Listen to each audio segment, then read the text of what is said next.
ಕುಕ್ಕರ್ನ wait ಅಥವಾ ವಿಜಿಲ್ನ ಈ super tips ಏನಾದ್ರು ನೀವು ತಿಳಿದ್ರೆ ನಿಮ್ಮ ದೊಡ್ಡ ಕೆಲಸ ನಿಮಿಷದಲ್ಲಿ ಮುಗಿಯುತ್ತೆ. ಪ್ರತಿಯೊಬ್ಬರು ತಿಳಿದುಕೊಳ್ಳಲೇಬೇಕಾದಂತಹ ಸೂಪರ್ ಟಿಪ್ಸ್. ನಮಸ್ತೆ, ವಿಭಿನ್ನ ಸಲಹೆಗಳು ಚಾನಲ್ಗೆ ಸ್ವಾಗತ.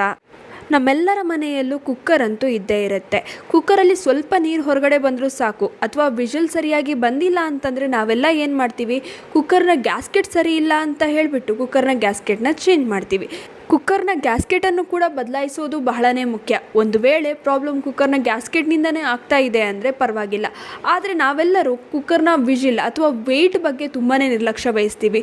ಹೌದು, ಕುಕ್ಕರ್ನ ವೆಯ್ಟನ್ನು ಪ್ರತಿದಿನ ಕ್ಲೀನ್ ಅಂತೂ ಮಾಡ್ತೀವಿ, ಆದರೆ ನಾವು ಡೀಪ್ ಕ್ಲೀನ್ ಮಾಡೋದಿಲ್ಲ. ಇದರಿಂದ ಏನಾಗುತ್ತೆ ಗೊತ್ತಾ, ಫುಡ್ ಪಾರ್ಟಿಕಲ್ಸ್ ಹೋಗಿ ಕುಕ್ಕರ್ನ ವೆಯ್ಟ್ ಒಳಗಡೆ ಅಂದರೆ ವಿಜಿಲ್ ಒಳಗಡೆ ಕೂತ್ಕೊಂಡು ಕುಕ್ಕರ್ನಿಂದ ನೀರು ಹೊರಗಡೆ ಬರುತ್ತೆ. ಹಾಗೆಯೇ ವಿಜಿಲ್ ಕರೆಕ್ಟಾಗಿ ಆಗೋದಿಲ್ಲ.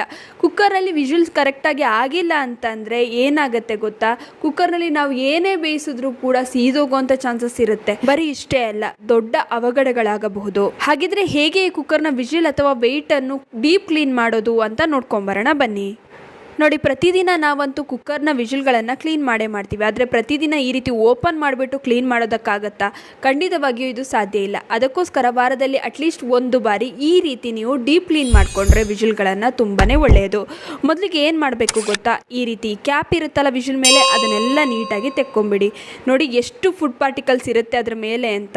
ನಾವು ಎಷ್ಟೇ ಕ್ಲೀನಾಗಿ ಇಟ್ಕೊಂಡ್ರೂ ಕೂಡ ಇದ್ದೇ ಇರುತ್ತೆ ಪ್ರತಿಯೊಬ್ಬರ ಮನೆಯ ಕುಕ್ಕರ್ನ ವಿಜಿಲ್ಗಳಲ್ಲೂ ಕೂಡ. ಮೊದಲಿಗೆ ಏನು ಮಾಡಬೇಕು, ಒಂದು ಬೌಲ್ಗೆ ಬಿಸಿ ನೀರನ್ನ ಹಾಕ್ಕೊಳ್ಳಿ. ಅದಕ್ಕೆ 1 ಚಮಚದಷ್ಟು ಉಪ್ಪನ್ನು ಹಾಕ್ಕೊಳ್ಬೇಕು. ಹಾಗೆಯೇ 1 ಚಮಚ ಅಡುಗೆ ಸೋಡಾನ ಹಾಕ್ಕೊಳ್ಬೇಕು. ಅಡುಗೆ ಸೋಡಾ ಡೀಪಾಗಿ ಕ್ಲೀನ್ ಮಾಡ್ಕೊಳ್ಳೋದಕ್ಕೆ ತುಂಬಾ ಹೆಲ್ಪ್ಫುಲ್ ಆಗಿರುತ್ತೆ. ಆಮೇಲೆ ಈ ವಿಜಿಲ್ಸ್ಗಳು ಇರುತ್ತಲ್ಲ, ಅದನ್ನೆಲ್ಲನೂ ಕೂಡ ಈ ನೀರಲ್ಲಿ ಹಾಕಿ ಸುಮಾರು ಒಂದು ಅರ್ಧ ಗಂಟೆ ಹಾಗೆ ಬಿಟ್ಬಿಡಿ. ಅರ್ಧ ಗಂಟೆ ಆದ ನಂತರ ಇದು ಡೀಪಾಗಿ ಕ್ಲೀನ್ ಆಗಿರುತ್ತೆ. ಇವಾಗ ಏನು ಮಾಡಬೇಕು, ನಾವು ಒಂದು ಟೂತ್ ಬ್ರಷ್ನ ಸಹಾಯದಿಂದ ಒಂದು ಸ್ವಲ್ಪ ವಿಮ್ ಲಿಕ್ವಿಡ್ ಜೆಲ್ಲೋ ಅಥವಾ ಯಾವುದಾದ್ರೂ ಪಾತ್ರೆ ತೊಳೆಯುವ ಸೋಪ್ನಿಂದ ಈ ರೀತಿ ಈ ಕುಕ್ಕರ್ನ ವಿಜಿಲ್ಗಳನ್ನು ನೀಟಾಗಿ ಕ್ಲೀನ್ ಮಾಡ್ಕೊಳ್ಬೇಕಾಗತ್ತೆ. ನೋಡಿ, ಈ ರೀತಿ ಚೆನ್ನಾಗಿ ಕ್ಲೀನ್ ಆಗಿಬಿಡುತ್ತೆ. ಒಂದು ಸ್ವಲ್ಪ ನೀವು ಉಜ್ಜಿದ್ರೂ ಸಾಕು, ತುಂಬಾ ಚೆನ್ನಾಗಿ ಎಲ್ಲ ಕರೆಗಳು ಕೂಡ ಬಿಟ್ಕೊಳ್ಳುತ್ತೆ. ನೋಡಿ, ಅರ್ಧದಷ್ಟು ಕೊಳೆ ಏನಿದೆ ನೋಡಿ, ಆಲ್ರೆಡಿ ನಿಮಗೆ ಈ ನೀರಲ್ಲೇ ಬಿಟ್ಕೊಂಡಿದೆ. ನೀವೇ ನೋಡ್ಬೋದು ನೀರು ಎಷ್ಟು ಕಲರ್ ಚೇಂಜ್ ಆಗಿದೆ ಅಂತ. ತುಂಬಾ ಕೊಳೆ ಇದರಲ್ಲಿ ಬಿಟ್ಕೊಂಡಿದೆ. ನೀವು ನೋಡಿ ಎಷ್ಟು ಫುಡ್ ಪಾರ್ಟಿಕಲ್ಸ್ ಎಲ್ಲ ಇದರಲ್ಲಿ ಕಾಣಿಸ್ತಾ ಇರ್ಬೋದು ನಿಮಗೆ. ತಳಭಾಗದಲ್ಲಿ ಹೋಗಿ ಕೂತಿತ್ತು ಇಷ್ಟೊಂದು ಫುಡ್ ಪಾರ್ಟಿಕಲ್ಸು. ಇವೆಲ್ಲ ನಮ್ಮ ವಿಜಿಲ್ ಒಳಗಡೆ ಇರುತ್ತೆ. ನಾವು ಬ್ರಷ್ ಅಥವಾ ಸ್ಕ್ರಬ್ಬರ್ನಿಂದ ವಿಜಿಲ್ನ ಹೊರಗಡೆ ಅಷ್ಟೇ ಕ್ಲೀನ್ ಮಾಡ್ಕೊಳ್ಬೋದು. ಆದರೆ ನಾವು ಈ ರೀತಿ ಡೀಪ್ ಕ್ಲೀನ್ ಮಾಡೋದ್ರಿಂದ ನೋಡಿ ಎಷ್ಟು ಚೆನ್ನಾಗಿ ಈ ವಿಜಿಲ್ ಒಳಗಡೆ ಇರುವಂಥ ಕಸ ಎಲ್ಲ ಬಂದಿದೆ ಅಂತ. ನಂತರ ಒಂದು ಪಿನ್ನ ಸಹಾಯದಿಂದ ಈ ರೀತಿ ಹೋಲ್ಗಳನ್ನು ನೀಟಾಗಿ ಕ್ಲೀನ್ ಮಾಡ್ಕೊಳ್ಳಿ. ನೋಡಿ, ಈ ರೀತಿ ವಿಜಿಲ್ನಲ್ಲಿ ಚಿಕ್ಕ ಚಿಕ್ಕ ಹೋಲ್ಸ್ ಇರುತ್ತಲ್ಲ, ಇದರಲ್ಲೆಲ್ಲ ಚೆನ್ನಾಗಿ ಏರ್ ಪಾಸ್ ಆಗಬೇಕು. ಹೀಗೆ ಮಾಡೋದ್ರಿಂದ ಇನ್ನೇನಾದರೂ ಸ್ವಲ್ಪನಾದರೂ ಫುಡ್ ಪಾರ್ಟಿಕಲ್ಸ್ ವಿಜಿಲ್ ಒಳಗಡೆ ಉಳಿದಿದ್ರೆ ಅದು ಕೂಡ ಹೊರಗಡೆ ಬರುತ್ತೆ. ನಂತರ ಒಂದ್ಸಲ ನೀರಲ್ಲಿ ತೊಳ್ಕೊಳ್ಳಿ ಸಾಕು.